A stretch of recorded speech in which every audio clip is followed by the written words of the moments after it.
Bapa kami di sorga, sungguh kami bersyukur dan berterima kasih di hari Sabat, hari kemenangan, di mana Tuhan Yesus bangkit, memberikan kemenangan bagi kami, maut dikalahkan. Terima kasih Bapa untuk hari ini, terima kasih untuk kesempatan juga yang masih Tuhan berikan bagi kami. Biar Tuhan kami rasakan hadirat dan kuasa Allah melingkupi, menaungi dan menjamah setiap kami. Begitu juga dengan jemaat-Mu Tuhan yang masih dalam perjalanan.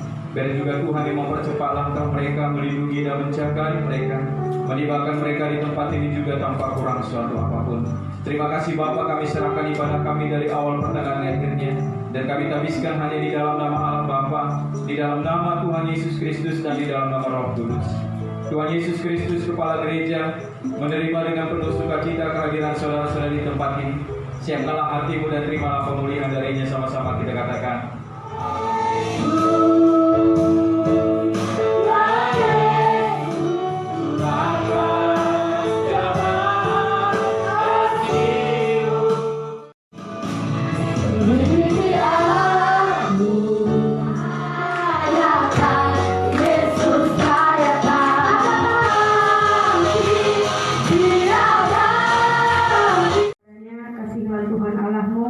Dengan segenap hatimu dan dengan segenap jiwamu dan dengan segenap akal budimu.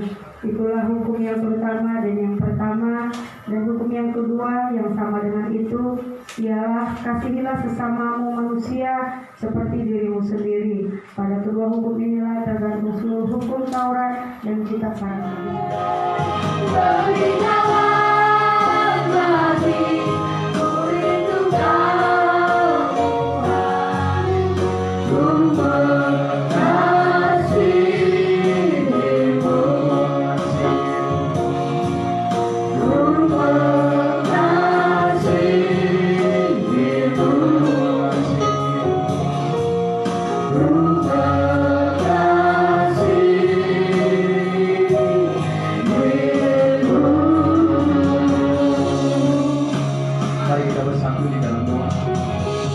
Benar Tuhan Yesus, lebih dalam lagi kami terus mau mengasihi dan mencintai Engkau Tuhan. Dan saat ini Bapa, kami ada di tempat ini bukti bahwa kami mengasihi Engkau. Karena kami mau taat akan firman-Mu, kami mau lakukan kebenaran firman-Mu dengan menguduskan hari Sabat-Mu dan menikmati kemenangan bersama dengan Tuhan di hari kebangkitan-Mu. Terima kasih Bapa, terima kasih Tuhan untuk kebaikan, kemurahan dan kasih setia-Mu yang luar biasa Kau nyatakan atas kami di tempat ini, bahkan dimanapun kami berada saat ini. Bapa, kami mau terus memuji menyembah Engkau, sebab itulah panggilan kami yang mulia yang sudah Tuhan taruhkan atas kami. Dan tiba saatnya Bapa, kami mau dengar sabda-Mu yang agung dan mulia. Berfirmanlah bagi kami Tuhan, sehingga kami yang lemah dikuatkan, yang sakit disembuhkan, yang memiliki beban pergumulan persoalan kami beroleh kekuatan yang baru untuk beroleh kemenangan. Terima kasih Tuhan, terima kasih Bapa. Berkati rapi hamba-Mu yang penuh dengan segala kekurangan dan keterbatasan. Biar Kau tutup bungkus dengan kuat kuasa Roh Kudus-Mu Bapa. Sembunyikan hamba-Mu di balik salib-Mu ya Tuhan, sehingga setiap kata-kata yang keluar dari mulut hamba-Mu hanyalah pimpinan daripada kuasa Roh Kudus. Ini kami semua anak-anak-Mu, kami siap mau dengarkan firman-Mu. Di dalam nama Tuhan Yesus, Allah kami yang hidup, Allah kami yang berkuasa, kami berdoa dan mengucap syukur. Haleluya. Amin. Silakan. Injil Matius pasal 28 ayat 1 sampai ayat yang ke-10. Puji nama Tuhan, berbahagialah kita yang suka membaca merenungkan firman Tuhan, seperti kita yang melakukannya. Saudara ini kasih oleh Tuhan, tema kita di Paskah ini atau Minggu Paskah yaitu jangan takut, karena Tuhan Yesus sudah bangkit. Kalau kita lihat dalam Injil Matius pasal 28 tadi ayat 1 sampai 10, maka berulang kali perkataan di sana, perintah yang diberikan kepada Maria dan kawan-kawan atau murid-murid Tuhan, yaitu jangan takut. Dan saudara dikasih oleh Tuhan, dalam menghadapi keadaan situasi apapun yang terjadi dalam kehidupan kita, seringkali ketakutan itu datang. Lanai baci, si tahan-tahan. Gak ada orang yang bisa menahan rasa takut selama dia ada, selama dia hidup di bumi ini. Kalau kita masih memiliki rasa, kalau kita masih memiliki kepekaan, maka kita pasti akan mengalami ketakutan. Ketakutan itu bisa muncul karena apa? Karena ada persoalan, karena ada masalah, karena ada sesuatu yang di luar daripada nalar manusia yang tidak bisa dihadapi atau yang tidak bisa dikendalikan. Akhirnya muncul rasa takut dan khawatir. Rasa takut itu bisa juga muncul karena apa? Karena sesuatu yang hilang dalam hidup kita. Sama seperti Maria dan Maria yang lainnya atau murid-murid Tuhan. Ketika mereka menurunkan mayat Tuhan Yesus dari kayu salib pada Jumat Agung itu, maka mereka menguburkannya di kuburan di mana tempat Tuhan Yesus dimakamkan, dan di sana dijaga, disegel, dan tidak boleh orang sembarangan untuk masuk ke kuburan tersebut. Hari Jumat Tuhan Yesus dikuburkan, hari Sabtu masa tenang atau masa sunyi atau masa suci, itulah mungkin nama yang disebut dalam kekristenan atau dalam gereja tentang Jumat Agung, Sabtu Suci atau Sabtu Sunyi, dan Minggu Paskah. Jadi saudara dikasih oleh Tuhan, saat ini kita masuk kepada Minggu Paskah. Sama seperti Maria dan kawan-kawan pada minggu pertama, waktu subuh-subuh mereka pergi ke kubur Yesus, mereka mau datang ke sana, dan mereka tiba di sana. Ketika mereka tiba, maka mereka mau mengurapi mayat Tuhan Yesus. Karena itu adalah tradisi orang Yahudi, supaya mayat itu tetap terus wangi dan supaya mayat itu tetap terus bisa bertahan lama. Jadi kalau kuburan orang Jawa itu beda dengan kuburan di Indonesia atau di Tanah Karo. Kalau kuburan di Indonesia itu kan digali lubang ukurannya sampai 1,5 atau 2 meter, atau sekarang mungkin dibuat kotak saja. Setelah itu peti itu dimasukkan atau jenazah itu dimasukkan, maka ditutup rapat dan tidak bisa lagi dibuka kecuali dihancurkan.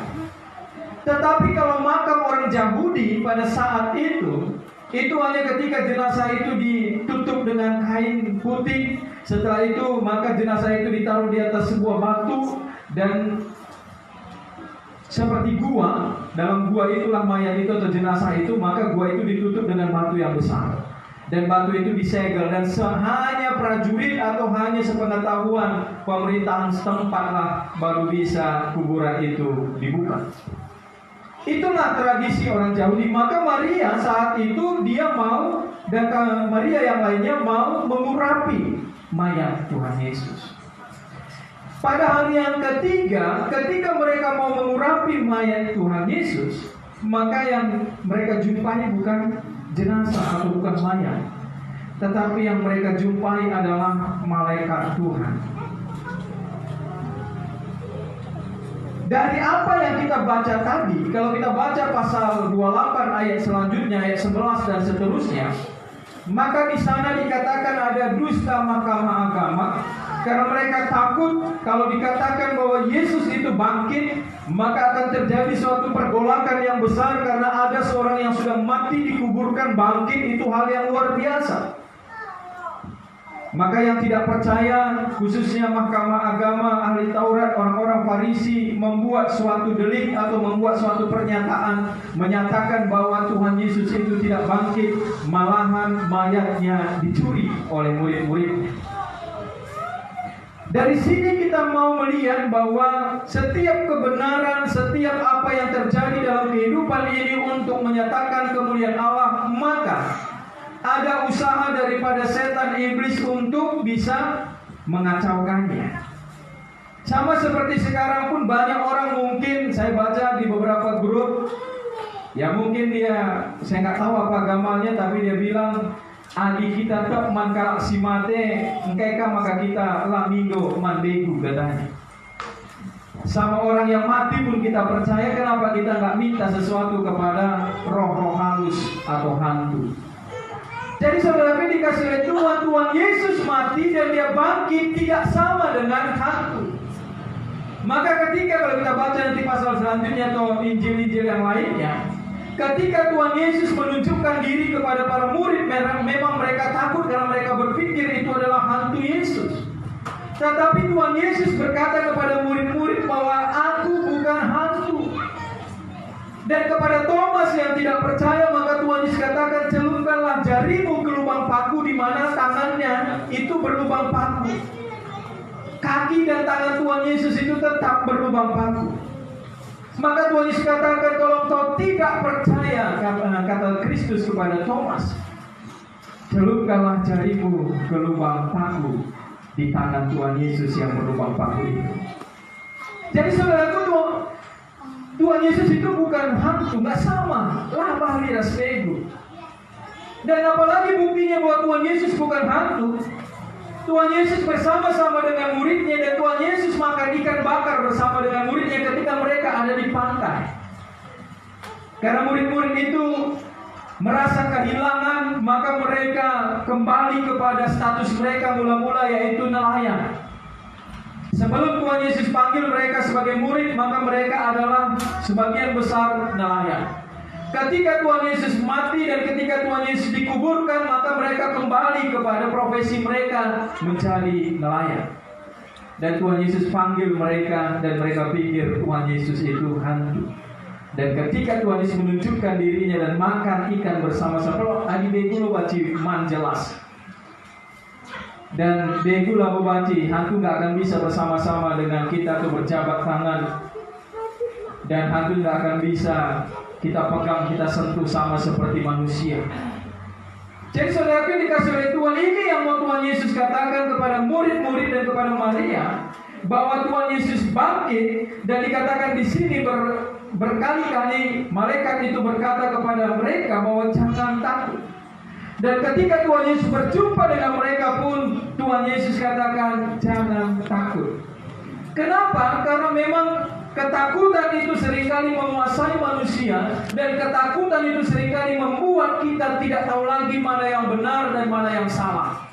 Ketakutan seringkali membuat kita tidak tahu lagi mana jalan untuk pulang. Elane baci sita dalam muli perban biarna. Lanai sita si mahuli perban biarna. Kita nggak tahu lagi hal yang baik karena apa? Karena rasa takut.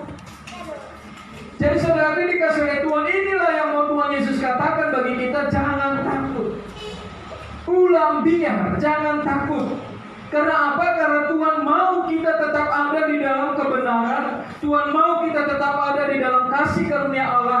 Tuhan mau kita tetap ada di dalam berkat-berkat Allah yang sudah Allah sediakan bagi kita. Jadi bagaimana kita bisa menjadi orang-orang yang tidak takut atau tidak dikuasai oleh ketakutan? Kalau takut mungkin kita pasti akan mengalami ketakutan sampai kita nanti mati menghadap kepada Tuhan, maka tidak ada lagi rasa khawatir atau takut. Tetapi sebelum itu maka pasti ada rasa takut dan khawatir dalam hidup kita. Bagaimana cara mengatasinya? Maka kita mau belajar dari Maria dan Maria yang lainnya, atau murid-murid Tuhan Yesus, yaitu Maria. Mari kita kembali ke dalam Injil Matius pasal 28 tadi. Ayat 1 dikatakan di sana, setelah hari Sabat lewat, menjelang menyingsing fajar pada hari pertama minggu itu, pergilah Maria Magdalena dan Maria yang lain menengok kubur itu. Jadi sebelum matahari terbit, Maria Magdalena dan Maria yang lainnya mau menjenguk kubur itu. Mereka mau ziarah, mereka mau bertemu dengan Kristus sebelum matahari terbit. Artinya kita mau belajar supaya kita juga bisa mengatasi ketakutan dalam hidup kita.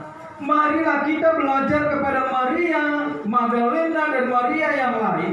Mereka memiliki perjuangan yang besar atau komitmen yang besar dalam hidup mereka untuk tetap mengikut Tuhan Yesus. Ada perjuangan dalam mengikut Kristus. Ada pengorbanan dalam mengikut Kristus. Jadi kalau kita nggak mau berjuang, kita nggak mau berkorban untuk mengikut Tuhan Yesus, maka kita nggak akan dapatkan kekuatan Tuhan dalam hidup kita. Jadi hidup ini adalah perjuangan. Kalau Doni saja, orang yang nggak percaya kepada Tuhan saja pun tahu bahwa hidup ini adalah perjuangan.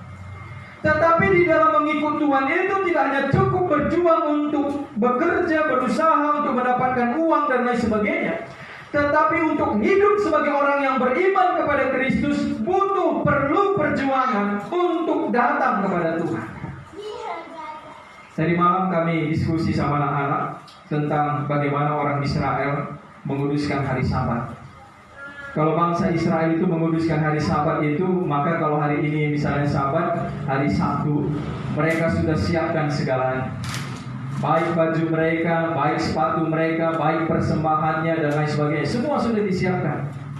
Jadi bukan pada hari Minggu pula baru di situ cari cari sepatu, mana sepatuku, mana kaos kakiku, kenapa bajuku belum disetrika, jumut-jumut dan lain sebagainya, dan akhirnya kita berangkat ke gereja dengan hati yang tidak gembira. Kalau kita kembali ke Yesaya pasal 58 ayat 13 dan 14, maka dikatakan di ayat 13. Di sana dikatakan, kuduskanlah hari Sabat, karena hari Sabat itu adalah hari yang mulia, hari yang penuh dengan kenikmatan. Ini yang harus tetap kita taruh di dalam hati kita, kita tanamkan dalam kehidupan kita, bahwa Allah memberikan kehidupan bagi kita, memberikan keselamatan bagi kita, supaya kita menjadi orang-orang yang kuat, orang-orang yang menang. Bagaimana kita bisa kuat dan menang? Maka kita harus berjuang. Segala sesuatunya itu harus dengan perjuangan. Lalu CP-CP kata orang kalau bilang, gak ada yang gratis dalam hidup ini sebenarnya. Segala sesuatu itu harus diperjuangkan. Segala sesuatu itu harus ada pengorbanan. Untuk mendapatkan sesuatu yang besar harus ada perjuangan. Inilah yang Allah ingatkan bagi kita, bahwa ketika Tuhan Yesus bangkit, mengalahkan maut, mengalahkan kematian, maka Tuhan Yesus memberikan kemenangan bagi kita. Dia berkata, jangan takut. Maka ketika kita tidak takut, bukan berarti bahwa kita tidak lagi berjuang dalam hidup ini, tapi harus ada perjuangan. Dan kita belajar kepada Maria Magdalena dan Maria yang lainnya, maka mereka memiliki komitmen untuk tetap terus berjuang. Sekarang pertanyaannya, seberapa besar perjuangan kita di dalam mengikuti Tuhan? Seberapa besar perjuangan kita di dalam menjalani kehidupan ini untuk tetap setia kepada Tuhan? Jadi saudara dikasih oleh Tuhan, orang yang berjuang lebih di dalam Tuhan, maka dia pasti juga mendapatkan yang lebih dari Tuhan. Sama seperti seorang anak kecil, Kristo dan Esra sajalah misalnya. Ketika salah satu berjuang lebih, maka pasti akan dihargai lebih daripada yang tidak berjuang sama sekali. Kita pun di hadapan Tuhan, ketika kita mempersiapkan segala sesuatunya dengan baik, dan kita berjuang, dan kita setia, dan kita ikut terus kepada Tuhan, sekalipun mungkin orang lain berkata, ngapain engkau pergi? Mungkin mereka pergi subuh-subuh karena mereka takut, mereka malu untuk pergi ke kubur Yesus, karena guru mereka yang mereka sanjung, yang mereka sembah selama ini, itu sudah mati dan dikuburkan. Sama seperti dengan para murid, ketika mereka lihat Tuhan Yesus sudah mati dan dikuburkan, maka mereka pergi menyendiri. Mereka takut bertemu dengan orang lain, mereka malu bertemu dengan orang lain. Karena apa? Karena guru mereka yang mereka sanjung, yang melakukan begitu banyak mujizat luar biasa, toh mati juga. Tetapi hari ini Tuhan Yesus mau katakan kepada kita, jangan takut, karena Dia sudah bangkit, memberikan kekuatan, memberikan keberanian bagi kita untuk melakukan sesuatu yang besar untuk Tuhan. Jadi mari kita belajar kepada Maria Magdalena dan Maria yang lainnya tadi, bahwa mereka melakukan sesuatu yang luar biasa, yaitu mereka punya komitmen untuk terus berjuang untuk mengikut Tuhan Yesus. Jadilah kita sidik saja pimis mundur. Kata orang begini, langsung kita undur. Kata orang begitu, langsung kita nggak datang lagi beribadah. Kita datang beribadah itu bukan kata orang. Kita mau menyembah Tuhan bukan karena kata pendeta atau kata pengerja, evangelis atau siapapun, tapi kita beribadah kepada Tuhan itu karena kata Tuhan. Karena Tuhan berkata, kuduskanlah hari Sabat. Berdoa bukan karena kita mau dilihat orang lain. Berpuasa bukan karena kita mau dihargai oleh orang lain. Tetapi kita lakukan semua itu untuk Tuhan. Jangan sama seperti kita nanti seperti umat Tuhan dalam zaman Nabi Yesaya. Nabi Yesaya kan marah sama bangsa Israel. Kenapa? Karena mereka berpuasa supaya mereka dihormati, dihargai. Mereka nggak makan, mereka nggak minum, mereka buat wajahnya kering, supaya mereka ketahuan mereka adalah orang yang berpuasa, dan supaya mereka dihargai. Maka apa kata Tuhan melalui Nabi Yesaya pasal 58 ayat 1 sampai ayat 12. Dalam Yesaya pasal 58 ayat 1 sampai 12, maka Yesaya katakan, puasa yang benar, ibadah yang benar itu adalah ketika engkau berjuang untuk berbagi kepada orang-orang yang membutuhkannya. Itu puasa yang benar. Bukan karena nggak makan, bukan karena nggak minum, tetapi engkau masih tetap berkelahi, kata firman Tuhan. Bukankah seperti itu sekarang begitu banyak gereja-gereja menonjolkan simbol-simbol kekristenan, tetapi kehidupannya tidak menunjukkan bahwa dia adalah orang yang mengasihi. Kalungnya kurang galang salibnya, besar salibnya. Tetapi ketika bawa sepeda motor, ketika mau hampir disempet orang, sumpah serapah ngendara, terus bapak ngendara. Baju pendeta pakai putih di sini, tetapi perkataannya kok sama-sama. Apa artinya simbol-simbol itu? Akan kasih Allah. Perjuangan kita mau mengikut Kristus, sekalipun mungkin tidak seperti yang kita harapkan, sekalipun mungkin tidak seperti yang kita inginkan, maka kita tetap berjuang untuk mengikut Tuhan Yesus. Maka di situ ada upah yang besar. Tetapi kalau kita nggak berjuang, kita dihargai, kita dihormati, dan kita diperlakukan seperti yang kita mau, maka itu biasa saja. Jadi saudara dikasih Tuhan, ini yang Tuhan mau. Ada perjuangan dalam kehidupan umat Tuhan untuk tetap terus mengikut Tuhan. Bahkan kata Rasul Paulus, bagiku hidup adalah Kristus, mati adalah keuntungan. Sebab apa? Sebab dengan kematian aku bertemu dengan Kristus. Jadi tidak ada lagi kata untuk tidak bersama dengan Kristus. Tidak ada lagi kata untuk tidak untuk melayani Tuhan Yesus. Itu harusnya komitmen orang yang percaya kepada Tuhan, seperti Maria Magdalena dan Maria yang lainnya tadi. Jadi mereka sangat dihargai dan mereka sangat dihormati. Kenapa? Karena pengorbanan mereka untuk mengikut Tuhan Yesus. Jadi saudara yang dikasihi oleh Tuhan, jangan takut. Tuhan katakan bukan berarti bahwa setelah kita percaya, setelah kita beriman, maka kita tidak akan lagi mengalami ketakutan. Percaya dan iman itu harus disertai dengan sebuah perjuangan untuk mengikut Tuhan. Percaya dan beriman kepada Tuhan Yesus itu harus ada buahnya, harus ada tandanya, harus ada jalannya yang dilihat orang lain. 10 langkah kita melangkah, adakah 5 saja? Gak usah dulu 10 langkah itu bahwa di sana ada Kristus diberitakan. Ini yang Tuhan mau. Ini yang Tuhan inginkan dalam kehidupan setiap orang yang percaya, agar kita beroleh kekuatan yang baru sehingga kita bisa mengatasi dan mengalahkan rasa ketakutan. Yang kedua, mari kita lihat dalam Injil Matius pasal 28 tadi.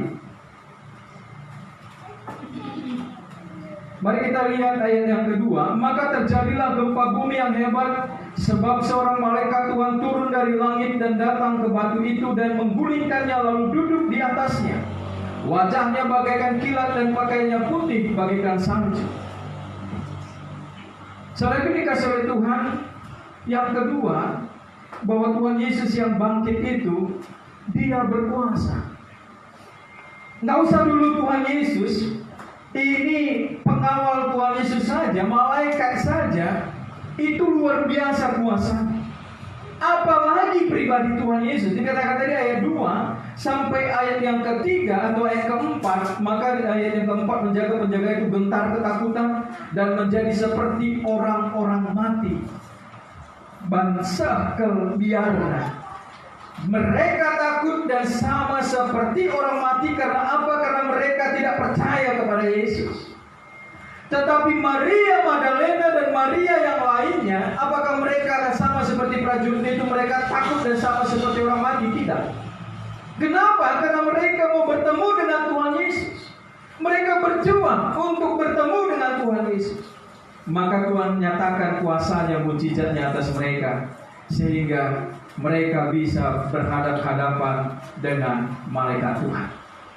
Kalau dalam perjanjian lama, maka hampir semua orang-orang kudus Tuhan mengatakan, matilah aku, karena aku bertemu dengan Tuhan. Karena setiap orang yang bertemu dengan Tuhan setelah jatuh ke dalam dosa, maka dia pasti akan binasa. Karena apa? Karena kemuliaan Allah itu tidak akan bisa ditahan oleh manusia yang hina. Tetapi setiap orang yang berkenan kepada Tuhan, maka dia beroleh kasih karunia Allah. Karena apa? Karena kekuasaan Tuhan. Jadi saudara dikasih oleh Tuhan, ayat 2 sampai ayat yang keempat jelas dikatakan di sana bahwa malaikat itu menunjukkan diri kepada Maria dan Maria yang lainnya, dan dia menggulingkan batu dan dia berkata bahwa orang yang kau cari itu tidak ada lagi di sini karena dia sudah bangkit, seperti apa yang sudah dia katakan. Jadi Tuhan Yesus berkuasa. Dia bangkit, benar-benar bangkit, dan tidak ada alasan, tidak ada lagi delik sebenarnya untuk mematahkan kebangkitan Tuhan Yesus. Kalaupun misalnya ada orang pengajaran yang lain, keyakinan yang lain, atau ada orang mengatakan bahwa Tuhan Yesus itu tidak bangkit, dicuri oleh murid-muridnya, dan jelas dikatakan bahwa itu semua adalah sesat. Karena apa? Karena saksi bahwa Tuhan Yesus itu bangkit, murid-murid, wanita-wanita yang mengikut Tuhan Yesus, Maria Magdalena dan Maria yang lainnya, itu menyaksikan bahwa sungguh Tuhan Yesus bangkit. Bahkan 500 orang lebih menyaksikan Tuhan Yesus bangkit. Jadi saudara-saudara dikasih oleh Tuhan, kalau kita menjadi orang yang beriman, percaya kepada Tuhan Yesus, maka kita tidak hanya cukup berkata aku percaya kepada Tuhan, aku beriman kepada Tuhan, tetapi harus ada satu keyakinan dalam diri kita bahwa Dia adalah Allah yang berkuasa, Allah yang mulia, Allah yang kudus. Kalau kita percaya Dia adalah Allah yang berkuasa, Allah yang mulia, Allah yang kudus, maka kita pun adalah orang yang mulia, orang yang kudus, orang yang berkuasa, karena Allah beserta dengan kita. Jadi jangan takut. Kalaupun ada masalah dan persoalan, jadi kenapa saya takut? Mari kita introspeksi diri kita. Dikatakan tadi bahwa Allah itu Allah yang mulia, Allah yang kudus, Allah yang berkuasa. Kita ini orang yang mulia, manusia yang mulia karena apa? Karena kita sudah ditebus dengan darahnya Yesus. Dia bangkit untuk memenangkan kita. Maut dikalahkan. Itu arti kebangkitan Kristus. Yang kedua, Dia adalah yang mulia karena segala sesuatu di dalam Allah itu mulia. Bahkan tempat ini kalau Dia ada di sini, maka tempat ini akan menjadi altar yang kudus, tempat yang mulia. Semua menjadi tempat yang kudus. Maka ketika Musa mau bertemu dengan Tuhan, maka Tuhan katakan apa? Tanggalkan kasut. Karena di mana Allah ada, di sanalah kemuliaannya dinyatakan. Jadi saudara dikasih oleh Tuhan, Allah hadir bersama dengan kita, dengan Roh Kudus yang ada dalam hati kita, maka kita adalah orang yang mulia. Bukan hanya karena kita segambar dan serupa dengan Allah, bukan hanya karena kita ditebus oleh salib Kristus dan Dia mati bangkit, tetapi karena kita adalah tempat kediaman Allah, yaitu bait Roh Allah. Berkuasa karena Allah berkuasa. Kudus karena Allah adalah kudus. Maka Tuhan katakan beberapa minggu yang lalu, Tuhan katakan, kuduslah kamu sebab aku kudus. Bukan berarti Tuhan perintahkan, ayo lakukan kekudusan dulu baru engkau kudus, enggak. Tetapi ketika Allah katakan, kuduslah engkau Yeremia karena aku kudus, maka saya dikuduskan karena kekudusan Allah. Bukan karena saya berusaha untuk melakukan sesuatu untuk saya kudus, tidak. Tetapi setelah saya dikuduskan oleh Allah, maka kekudusan itu harus dijaga. Karena kita masih hidup di dunia yang penuh dengan kekotoran ini, kegelapan ini, maka iblis berjuang berusaha untuk menjatuhkan kita. Tetapi firman Allah katakan, engkau tidak akan sampai tergeletak karena ada Allah Tuhan yang menopang engkau. Jadi saudara dikasih oleh Tuhan, Allah kita adalah Allah yang berkuasa. Bukan berarti kita hanya percaya, kita hanya beriman, tetapi kita percaya, kita beriman dengan nyatakan bahwa Allah itu Allah yang berkuasa. Dan ketika ada rasa takut, ada rasa khawatir yang gak bisa kita kalahkan dalam hidup kita, maka mari kita introspeksi diri di hadapan Tuhan. Yang pertama, percayakah kita bahwa Dia berkuasa atas hidup kita? Kalau masih ragu, percayakah bahwa kita ini adalah ciptaannya yang mulia, yang lebih mulia daripada makhluk apapun? Kalau masih ragu, introspeksi kita bahwa kita percaya bahwa Allah adalah Allah yang maha kudus. Kuduskah kita? Ada dosa mungkin di dalam diri kita, ada kesalahan mungkin di dalam hati kita, ada dendam, ada akar pahit, ada kemarahan mungkin di dalam hati kita yang belum bisa kita buang, yang belum bisa kita maafkan, yang belum bisa kita lepaskan, atau yang masih mengikat kita. Maka itu harus dilepaskan, karena itu akan membuat kita mengalami rasa takut dalam hidup ini. Kegelapan dosa tidak akan pernah membawa damai dan sejahtera. Kegelapan dan dosa itu akan membawa rasa takut, kebencian, kekhawatiran yang luar biasa. Tetapi pertobatan di dalam Kristus, ketika kita mengaku dosa kita, maka Ia setia dan adil, sehingga menyucikan segala dosa kita dan menyucikan kita dari segala kejahatan kita, sehingga kita menjadi umat Allah yang kudus. Dan firman Tuhan katakan dalam Petrus, kamulah bangsa yang terpilih, imamat yang rajani, bangsa yang akan terus mempermuliakan nama Tuhan. Jadi saudara, ini pernyataan Tuhan atas kita. Kitalah bangsa yang terpilih, imamat yang rajani, untuk memberitakan perbuatan-perbuatan Allah yang besar. Kenapa? Karena Dia sudah bangkit atas maut. Itu yang kedua, kita harus percaya bahwa Allah kita Allah yang berkuasa.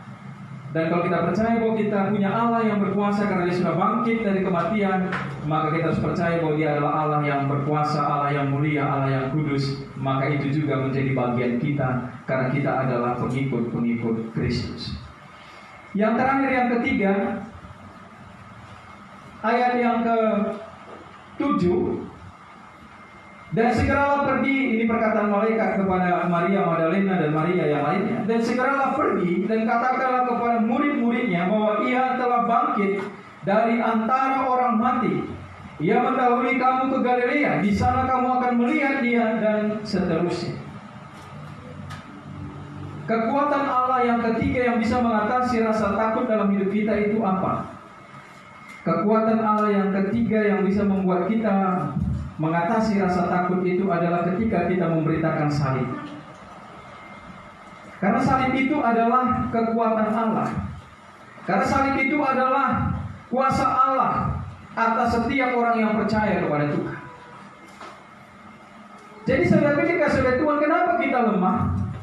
Karena kita kurang memberitakan perbuatan Allah yang ajaib dalam hidup kita. Kenapa kita takut? Karena kita kurang memberitakan tentang salib atau tentang karya Tuhan Yesus dalam hidup kita. Kenapa kita mengalami kekhawatiran dalam hidup ini? Karena kita seringkali menonjolkan pribadi kita, keinginan kita, perasaan kita. Bukan keinginan Allah, bukan berita yang utama yang bisa memberikan kekuatan yang baru atas kita. Kenapa ini bisa terjadi, saudara yang dikasihi oleh Tuhan?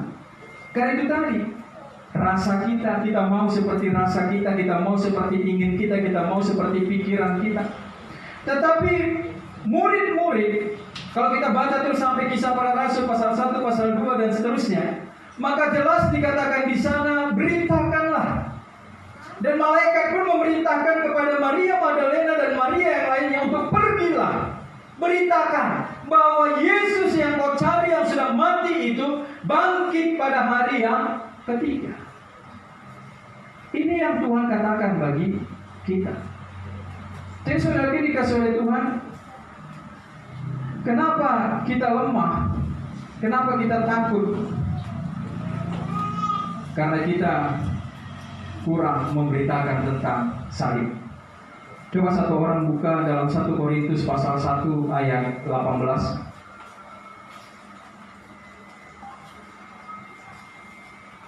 Bisa baca untuk kita semua 1 Korintus pasal 1 ayat 18.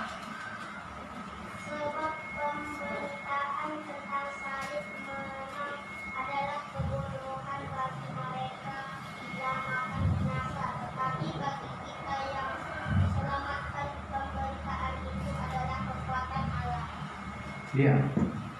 Jadi pemberitaan salib itu bagi orang yang gak percaya kepada Tuhan Yesus itu adalah sebuah kebodohan. Sebuah kebodohan. Tetapi bagi kita yang percaya itu adalah kekuatan Allah. Pemberitaan salib itu adalah kekuatan Allah. Jadi kenapa kita takut, kenapa kita khawatir, kenapa kita cemas dalam hidup kita? Karena kita kurang memberitakan tentang salib. Sebab salib itu adalah pemberitaan, disitulah kekuatan Allah. Jadi gereja itu kuat, umat Tuhan itu kuat, anak Tuhan itu kuat kalau dia sering dan hidupnya itu adalah berita tentang salib. Jadi salib itu apa? Tuhan Yesus mati untuk kita. Dia bangkit pada hari yang ketiga untuk mengalahkan maut. Siapa yang percaya kepadanya tidak akan binasa, melainkan beroleh hidup yang kekal bersama dengan Tuhan di surga. Itu salib. Jadi saudara dikasih oleh Tuhan Allah mau kita menjadi orang-orang yang kuat. Coba baca lagi dalam 1 Korintus, masih 1 Korintus dari 1 ayat 18, sekarang 1 Korintus 2 ayat 14.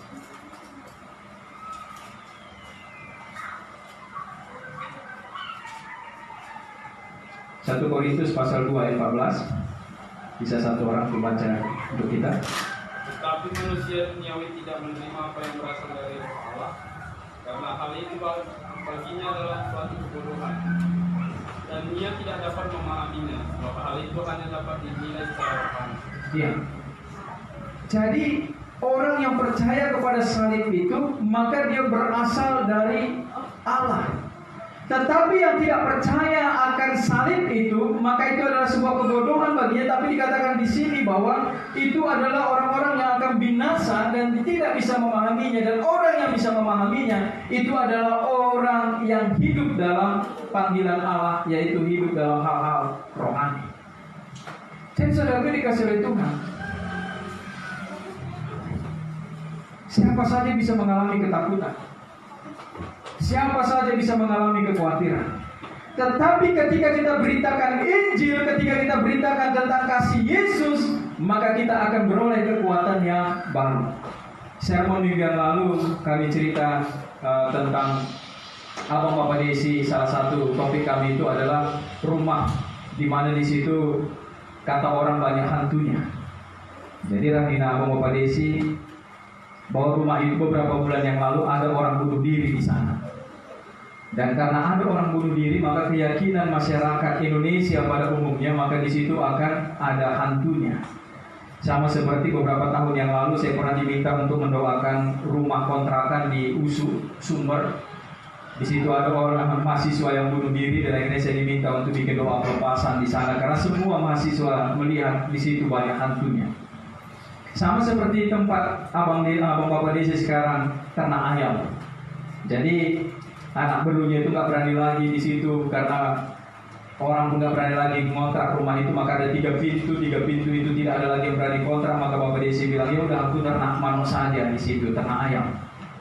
Maka Bapak Desi bilang bahwa benar. Kakak Nadi Desi pun bilang benar bahwa di sana ada hantunya. Air keran, cur nina bernya, tapi ketika dilihat nggak ada air. Sama seperti dulu ketika saya di kampus, ketika saya dengar ada orang mandi jam 12 malam, ketika saya lihat ke kamar mandi itu nggak ada apa-apa. Oh, ada orang baca koran, dan ketika saya lihat di tempat pembacaan koran di situ juga tidak ada apa-apa. Jadi apakah kita harus takut seperti itu?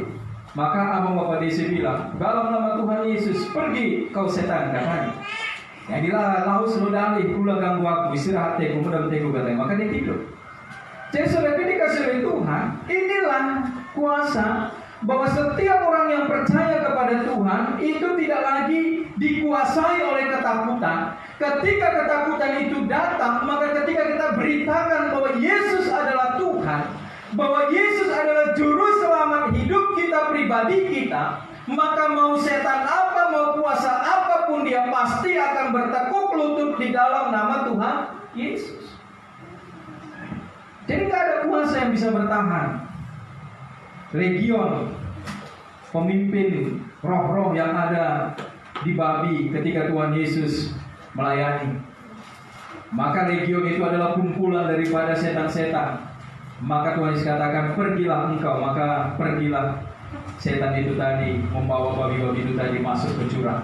Semuanya bertekuk lutut. Apakah setan tidak mengenal Tuhan Yesus? Mereka kenal, tapi mereka takut. Kalau kita adalah anaknya, kalau kita adalah pengikutnya, maka mereka pun akan takut dengan kita. Tapi bila kita pengikut Tuhan Yesus, kalau kita nggak menjadi anak-anak Tuhan Yesus, maka lalu yang kita biar-biarin. Jadi saudara yang dikasihi oleh Tuhan, mari terus kita beritakan bahwa Tuhan Yesus itu adalah Allah. Tuhan Yesus itu adalah Juru Selamat. Mari kita saksikan, kita ceritakan bahwa Dia sungguh ajaib luar biasa. Karena apa?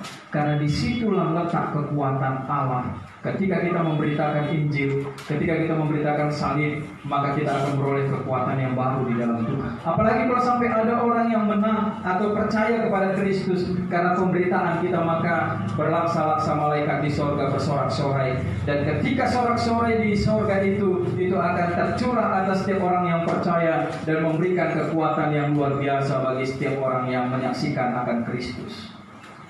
Jadi saudara yang dikasihi oleh Tuhan, mari kita bersama semua kita diingatkan oleh Tuhan bahwa letak kekuatan Tuhan, letak kekuatan gereja itu adalah terletak pada beritanya, berita hidupnya. Apakah di sana ada Kristus yang diberitakan, atau hanya diri kita, atau hanya kelompok kita, atau hanya gereja kita gigi?